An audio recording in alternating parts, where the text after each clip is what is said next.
Will OEL get PP1 time? Should the Leafs enter the Patrik Laine sweepstakes? And will the Nylanders get a shot to play with each other? We'll address all of these questions and more with some cosign, no sign on today's edition of the Locked On Leafs podcast, part of the Locked On Podcast Network. It's your team every day.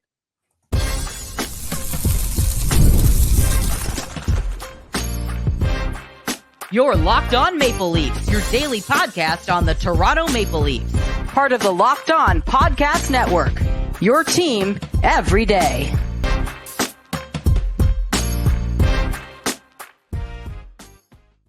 Hello and welcome into the Locked On Leafs podcast, a daily Maple Leaf-centric podcast hosted by myself, Mike DiStefano, and my co-host, Dave Morassutti. Today's episode is brought to you by Game Time. Download the Game Time app, create an account, and use the code LOCKEDONNHL for $20 off your first purchase. Terms apply. What's going on, Dave? How you feeling on a Wednesday? Not too bad. Enjoying some of the summer blockbusters in the theaters. Oh, you went to the theaters today? Yep. Saw Deadpool the other day. Today it was Twisters. You're a big movie guy. Yeah, really not much else. When there's no sports on, gotta go enjoy. I do like going to the theater. Whoa. What are we talking about here? We got middle of the Olympics. The Jays had a good game. There's sports going on. Don't disrespect the Olympics like that, Dave. Olympics are done by the time I go to the movie theater, though. You watch you don't watch the 8:00 primetime rerun, eh?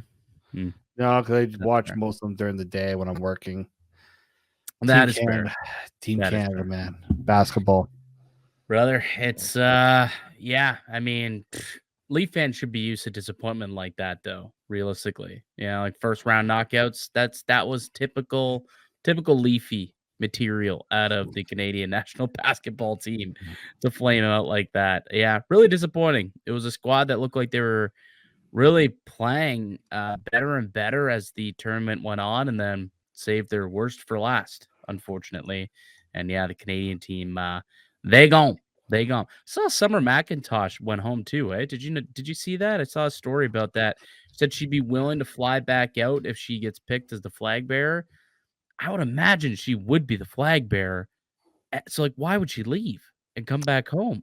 I don't understand it. Yeah, I don't know. I do know that like most of the athletes after like most of their thing, like when they're all done, most of them go home. But yeah, I don't know why they'd be like, yeah, maybe you should stick around for a few days. We might be making you the flag bearer, which might be she should be. Yeah, like it's almost like I wanted to come home, get some R&R, and then go back out to be the flag bearer. Maybe, possibly. I don't know. We'll see. If you've heard some of the conditions in the athlete village, maybe that. True, very true. They could just she could be. I want a nice bed for a couple of days. I'll come back and do the flag bearer, but I need my bed at home for a couple and recharge. Yeah, that's tough. That's tough, especially for like athletes who are there to perform, to be in those conditions, sleeping on like cardboard boxes, basically. Yeah, tough situation. But anyways, let's get into today's discussion. We've been doing this now throughout the offseason. We're on Wednesdays. We like to play cosign, no sign here. Just a fun way for us to talk about some of the things going on in Leafland and also within the NHL. So we've got 3 each prepared for today. We've got a couple Maple Leafs ones, a couple league-wide ones. We'll start with the Maple Leafs. Just makes the most sense here on the Locked On Leafs podcast. Get some Leafs content in here as soon as we can. For those who are first just listening to the podcast, you haven't heard us play this game or do this segment before. It's cosign, no sign. The way the game works is Dave and I are going to make statements to each other, and if we agree with the statement, we're going to cosign it. If we disagree, we're going to no sign it, and we're going to explain why. So Dave, why don't you go first? Well, you kind of already teased it in the intro, so might as well bring it out now. Alex and William Nylander will get a chance to play together during the preseason schedule. 100% cosign. Like, Is that even a hot take? Like that's 1000% happening, is it not? It should. Why wouldn't it?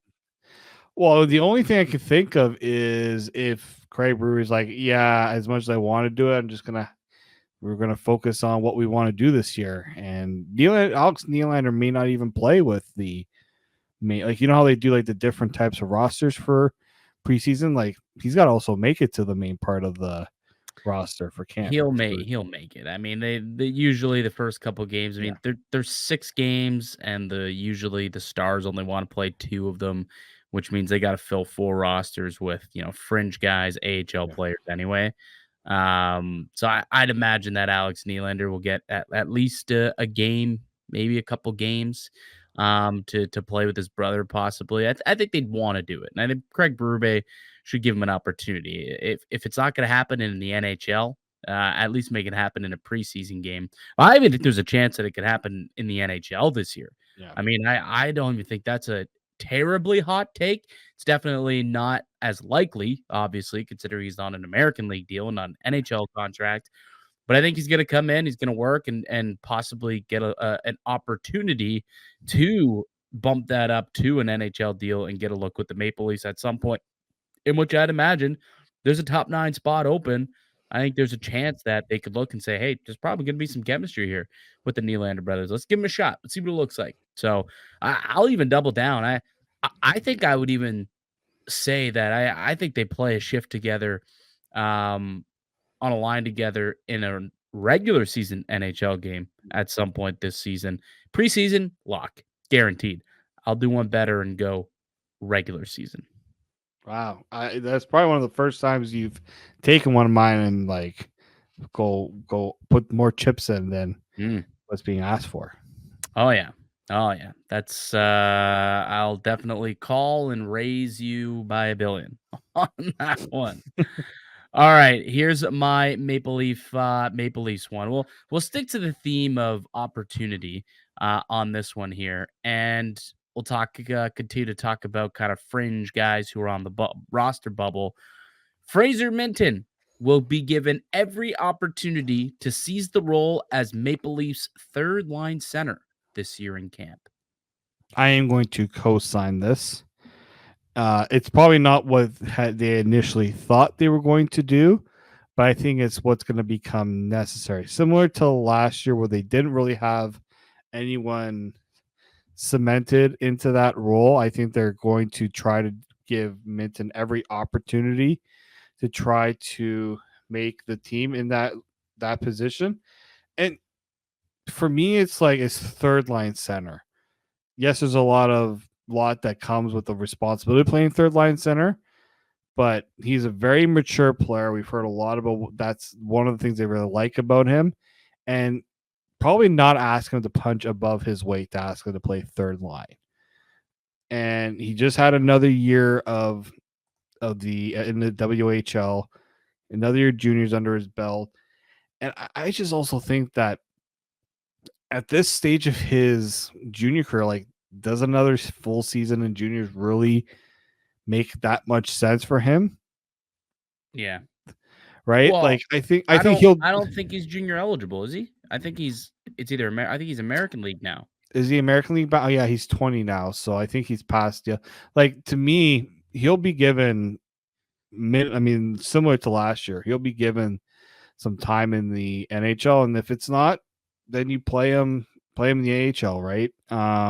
If you're probably right on that one. I probably didn't factor that in, but I still think that there's no one that screams to me right now like this is our third line center more than him when I look at the options. Well, who are the options right now? I guess we can quickly go through them. Like Him, obviously David Kampf, right? Max Domi, and then Pontus Holmberg. Pontus Holmberg, okay, and then Fraser Minten's, I guess, the other guy vying for that spot. Maybe Calle Jarnkrok if you want to chuck, Calle in the middle somewhere. He's done that before. Mm-hmm. Those are the guys who are vying for that 3C role. But if you got Domi at 3C, then who you got in the top 6, right? If you got David Kampf at 3C, all right. So what do you do a fourth line center?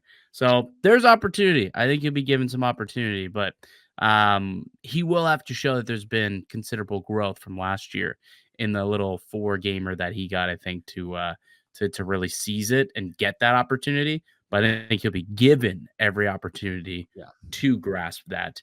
And I just the game style that he plays, very defensively responsible. I think will also mesh well with Berube and Lane Lambert too. So I think that will kind of help give him confidence and grow throughout camp as well. So we'll see. I'm excited to see how that one shakes out.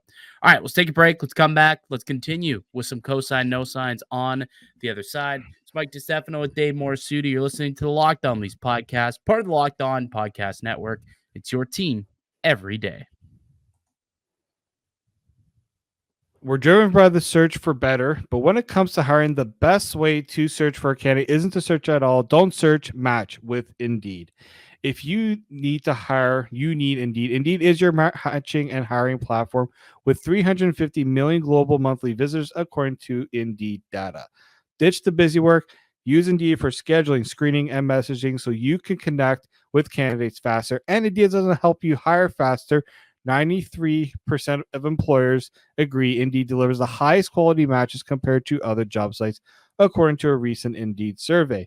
So join more than 3.5 million businesses worldwide that use Indeed to hire great talent fast. And listeners of the show will get a $75 sponsored job credit to get your job more visibility at Indeed.com. Just go to Indeed.com/locked-on right now and support our show by saying you heard about Indeed on this podcast. That's Indeed.com/locked-on. Terms and conditions apply. Need to hire. You need Indeed.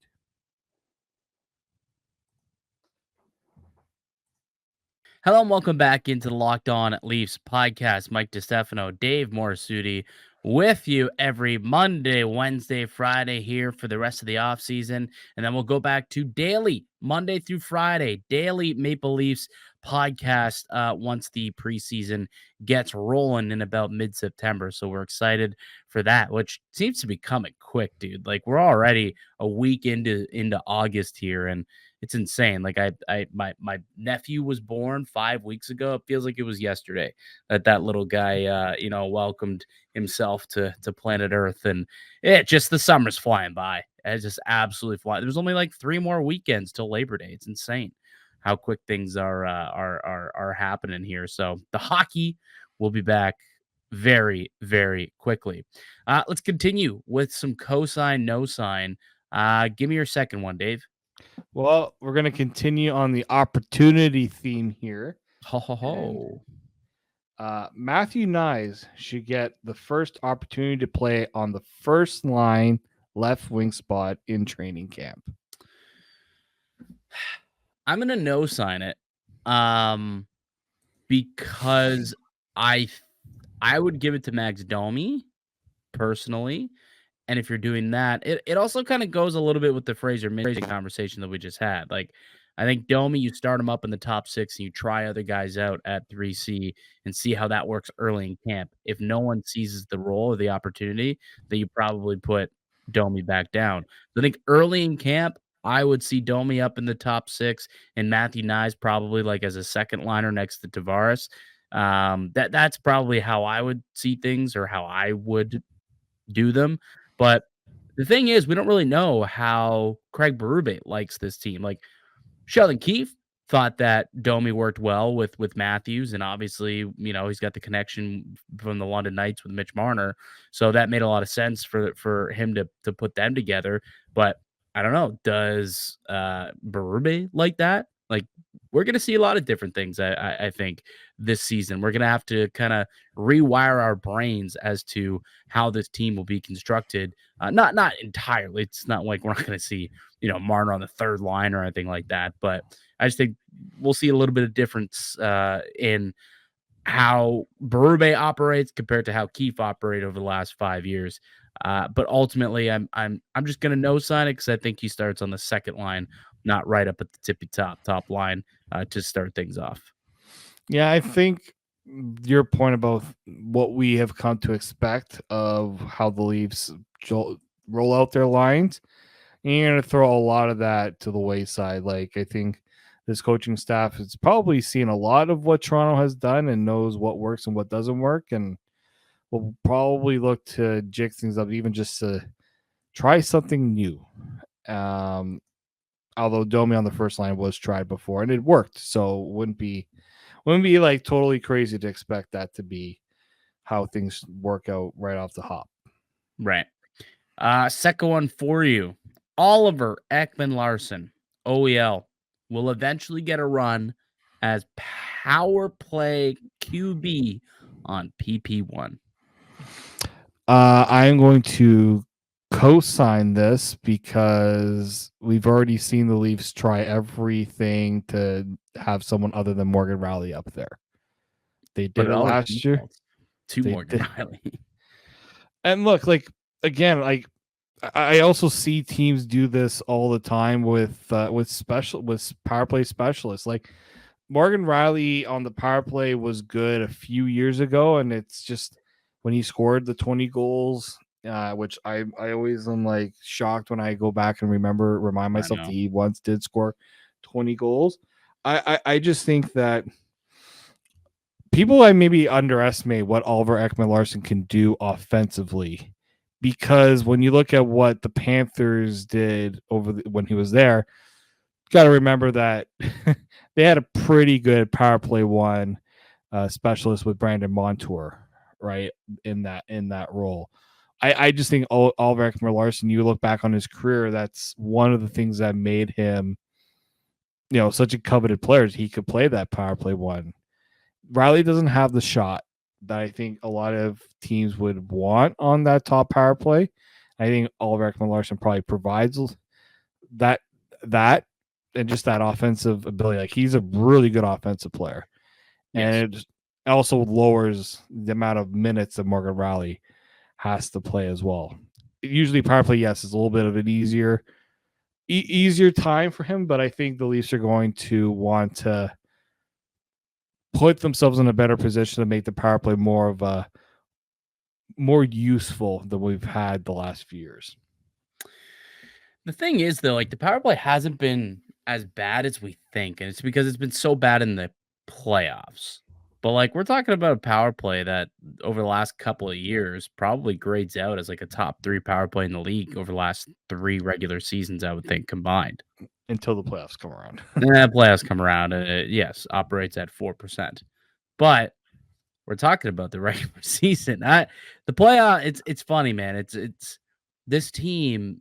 It's as they're just so Jekyll and Hyde that it's so good. Things work out very well in the regular season, and we get fooled into thinking that things are better than they are, maybe. And then the playoffs come around, and all falls apart every year, like clockwork. Yeah, it's frustrating, but I always also to remind people too, like, you got to get to the playoffs, and not having a good power play will definitely sink a lot of teams. Like, look at Pittsburgh, god awful power play to start the year, and that was probably one of the many reasons they didn't make the playoffs last year. Like, you cannot have a lackluster power play. So I think what it also reminds us is that, and kind of why they did the Klingberg last year, was if it doesn't work, you can put Morgan Rielly there and you know what he can do. Right? Yes. So that's why I think you start with OEL. If you're not a fan of it, okay, then we go back to Morgan Rielly. Oh, you think you're gonna start with OEL? I think they could very well start with him. Oh, I don't think so. I think eventually he gets a run, obviously. Like, Rielly will hit the skid or just won't look as crisp and proper, or maybe they'll just want to get a look. But I think Rielly, like, will still probably start off as the guy on the first power play unit. He's far more spry. Like, let's be honest. OEL is not what he used to be. But we'll see. We'll see what ends up happening. But same as the previous question, new coaching staff, they'll try a bunch of different things to see how it all works and see how it all gels. So we'll find out in the next 6 weeks or so once camp opens up. Kind of see what it all looks like. All right, we'll take one more break. Let's come back and we'll get to some league-wide cosign no signs. That's coming up next here on the Locked On Leafs podcast.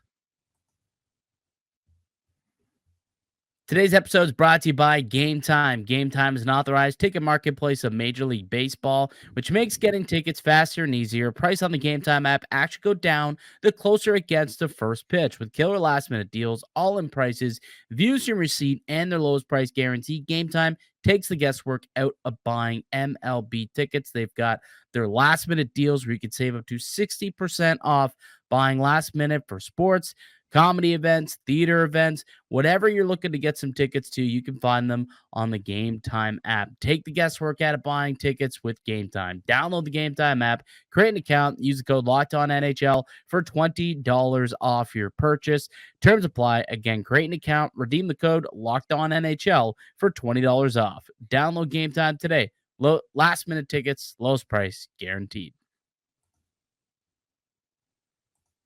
Welcome back into the Locked On Leafs podcast. Mike DiStefano, Dave Morassutti with you as always. We're continuing on with our cosign, no sign segment here. We've gone through a couple of Maple Leaf cosign, no signs. Now it's time to branch out a little bit. Dave, let's hit up the rest of the league. Hit me with your first one. I feel like you and I might have double dipped a little bit with ours, but maybe you'll allow for a big it's a conversation. good thing I have doubles. But Okay. Continue. It's a good thing you came prepared. I say Patrik Laine will get traded before training camps open. Oh, cosign for sure. I mean, both parties have come out and said, like Patrik Laine said, I'd like to be moved. I'd like a change of scenery. It's not working out in Columbus, and they've acknowledged it as a team that they want to do right by Laine and try and find a spot that works well for him. And they had to kind of wait for him to come out of the program in order to start doing all of this, and he's since come out now. So you're hearing some names start to pop up. You're hearing the Minnesota Wild might be interested. Maybe the Montreal Canadiens could be interested. Someone threw out to me the Maple Leafs the other day of whether or not they should go after Laine. Because Toronto, didn't add any forwards, didn't add any scoring.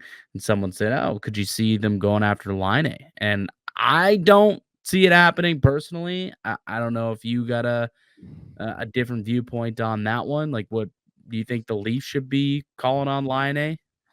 And how would you make the cap work? That's always my thing when it says, oh, should the Leafs look at him? It's like, well, the Leafs can't really afford it. He's making 8.7. Yeah. I mean, you Columbus is gonna have to eat half that salary. I do think Columbus is going to be eating part of that contract. He has 2 more years left on that deal. So I mean, they've been looking. I think they've already got. I don't think they have any retained salary for any trades. I know they have a couple of buyouts on their books, but yeah, that's a team that needs to get this situation and sorted. And I think the best way to is help a team out by taking some salary back, because Columbus ain't going to be very good next year. No, probably not. That was one of the teams last year that I really swung and missed on, thinking that they were going to be better than people were calling. And yeah, I was wrong. I'm going to take another swing though. In the same vein, last year I was like, I think Columbus could be pretty good. How's this one for you, Dave? The Utah Hockey Club will make the playoffs in their inaugural season. Oh man, you're really throwing yourself out there with some of these predictions. They're a good team.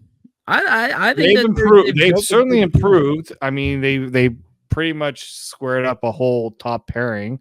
Yeah, in like a 10-minute span in the NHL draft.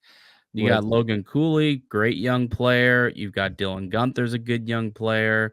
I like their goaltending situation with Ingram and Vejmelka. Obviously, Clayton Keller has proven to be an all-star player. They've got some talent on that team. That Central Division, though, is such a tough division. When you consider Nashville's going to be better, and they were a wildcard team. Maybe the Jets, if they take I don't even think the Jets can even take that much of a step back. I think their route would have to be through the wild card, and I think that's totally possible. I mean, Vegas likely gets back into the top 3 of the Pacific.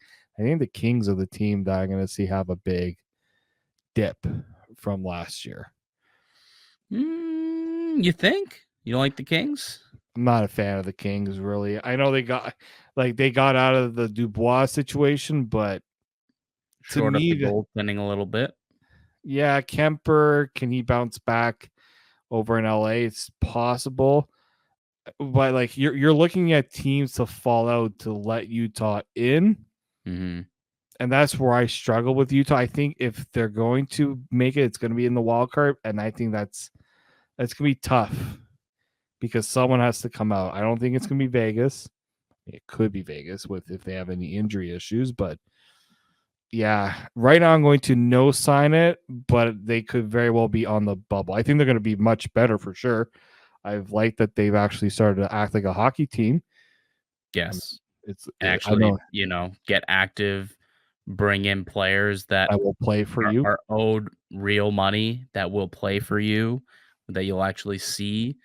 The like all Phoenix team for years was like hilarious. You had like Shea Weber, Chris Pronger, Pavel Datsyuk, like just all these names that have never played a single shift for the Coyotes back in the day. And all of a sudden, now they got new ownership and they're willing to actually pay people to play, and they're able to, we can play in the big boy pool. All right, let's go get Sergachev. Let's go get Marino. Let's go sign this guy, that guy. Pretty awesome, I would say, to be a Utah Hockey Club fan at this point. I think they're going to at least be a competitive group. Lawson Krause, too. Should mention him. He's been a long-time player, staple player for that organization.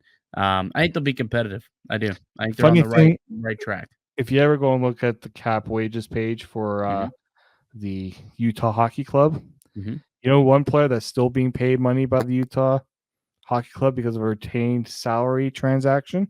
Let me. What position? A forward? Defenseman? Yeah. Oh yeah. Yeah.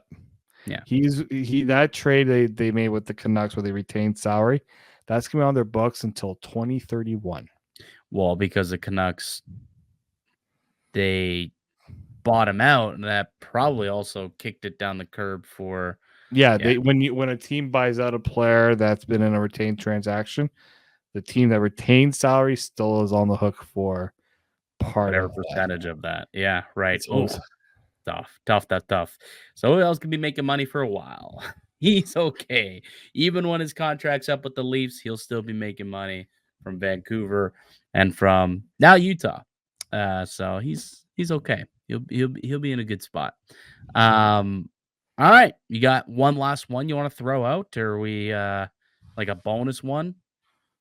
Bonus one. If you don't got it prepared, we don't have to. I'm putting you on the spot. I will give one potential destination for Patrik Laine. Give it to me. The Calgary Flames. Ooh, why? They have nobody up front. I know that they're in a rebuild. What better place for a player like Laine to get things kind of back on track than with a team that will give him every opportunity to do it? They have the cap space to do it if they and take assets back. I don't think he wants to be in Canada, though. That's true.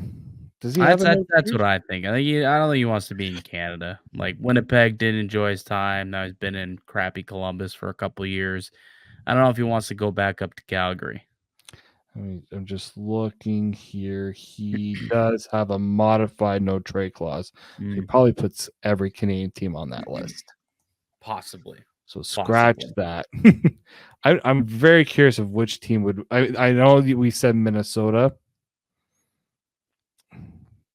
I don't know who makes sense right now. I mean, Minnesota makes some sense. Like, if you want to pull up the cap wages, if you got it pulled up, we can see what the cap situation. Oh, they only have like $1 million, like just over $1 million in cap space. Minnesota, yeah, they're gonna have to send salary back. Well, yeah, that's the thing. Anybody trading for him at this point in the offseason, this is why I always talk about Mitch Marner. I'm like, this is not going to happen at this point. There's not enough teams that can afford to bring on that contract. It's just not going to work out. And it's very similar with Patrik Laine, where it's like no one's really has. Even if you get 50% of that contract retained, that's still what 4.35 Yeah, a year for this year and next. So you still got to fit 4.35 into your cap space. How many teams? You're looking at cap wages right now. How many I'm teams have looking. more than 4.3 million in current cap space? So the Devils have just over 5. Seattle, I don't see them doing it. That's an interesting team, actually. Seattle's kind of interesting. Yeah, they've always kind of been looking for scoring. Mhm. The St. Louis Blues, they have, especially if Torrey Krug is out for the year, like Yeah, it's kind of being predicted that it's a team that would get a lot of cap space and was kind of almost a playoff team last year. replace what they lost a couple of years ago in Tarasenko. Carolina Hurricanes. That name has been put out there quite a bit. Like the Mhm. Hurricanes does make a lot of sense. Like team up Line and Sebastian Aho again. Yeah, And that's a team that does make a lot of sense. I've seen and that one maybe the quite a bit. Buffalo Sabres. They could definitely use another scoring forward, especially after buying out Jeff Skinner, and they've got the cap space. So maybe the Buffalo Sabres. Yeah, I could see that. They've got like a decent amount of picks and prospects that they could turn into Mhm. a ready now asset. And if they could get him on the cheap, but again, is he going to want to go to Buffalo? I don't know, but we'll see. But that's an interesting saga I do to like that Carolina option. I think he that's would too. that would be best for Patrick. That would be best for Mhm. him. I do believe. Good team, good organization, good players around him, a chance to win, and uh, you know, if they've got picks and prospects too to make a deal like that happen, they've always got a loaded prospect pool. So I Yeah. think that's a pretty solid one. The Carolina Hurricanes would make a lot of sense. All right, buddy. Let's wrap it for today. That'll do it for us on the podcast. I'd like to thank you all for listening and supporting the show. You can subscribe to the Locked On Leafs podcast on all platforms and receive daily Leafs content. Follow myself on Twitter at Mickey_Canuck. Follow Dave at D_Morassutti, and follow the show as well at Locked On Leafs. We'll be back with another episode for you guys on Friday. But until then, keep it locked right here on Locked On Leafs.